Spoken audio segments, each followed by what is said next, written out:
14th and final discussion on world history, chapter 6, and just the second discussion on the Micronesian, Austronesian migrations. We talked about how they came from Southeast Asia to Papua New Guinea, brought agriculture about 3000 BCE, and then population pressures pushed them out into the Pacific. Now, you talk about epic sailors.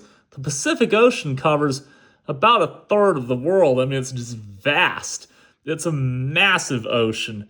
In fact, the time difference between China and, say, Chile, South America, which is pretty far east of North America, is 12 hours. I mean, that is crazy how much of the Earth is covered by the Pacific Ocean. But it's also crazy what amazing sailors and just dugout canoes these Micronesian people were well over 3,000 years ago. Here's the timeline of their spread through the Pacific.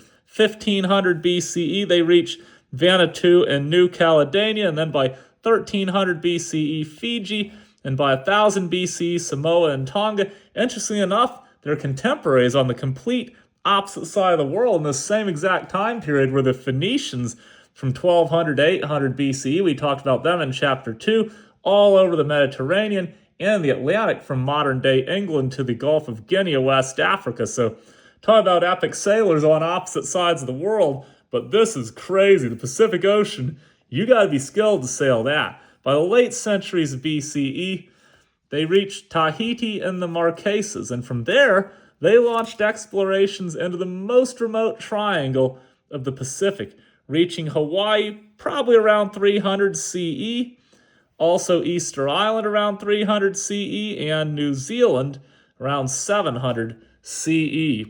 So yeah, that is pretty darn impressive.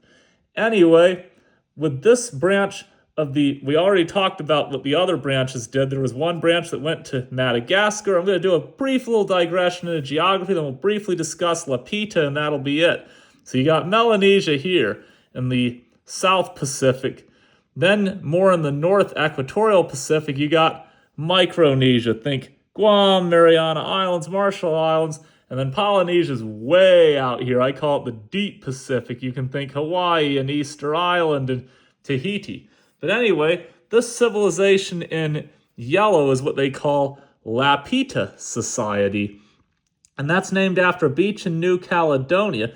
And we are talking 2,800 miles of open ocean. So I like to compare civilizations. I can't do roads here because this is all over water, islands. But basically, yeah, the distance from the Bismarck Islands around here over to places like Tonga and Samoa is about the same as the distance from New York to San Francisco. That's about the size of the United States, east to west.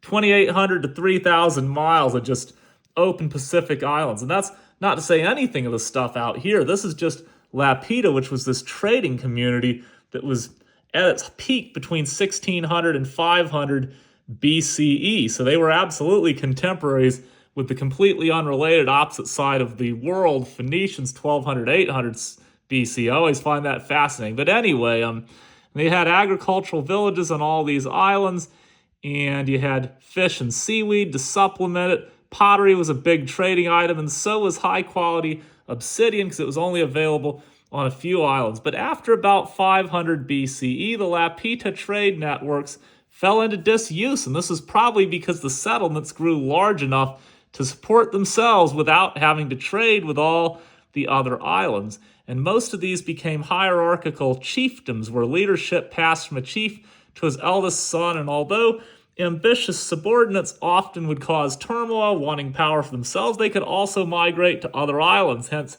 how we get people in Polynesia. And then this chapter closes by talking about Hawaii specifically, and how Hawaii had all these priests and administrators, and eventually the chiefs got so powerful that they regarded themselves as divine or semi-divine. Sound familiar? All through ancient history, and there were even laws that if you looked at them directly, you could get in trouble. And that's kind of where this chapter leaves off. But that's a major migration, these Micronesian people and their dugout canoes just using the stars and being able to tell from the clouds even where the land would be thousands of miles away. Amazing, and not very covered part of world history to wrap up chapter 6. Woohoo!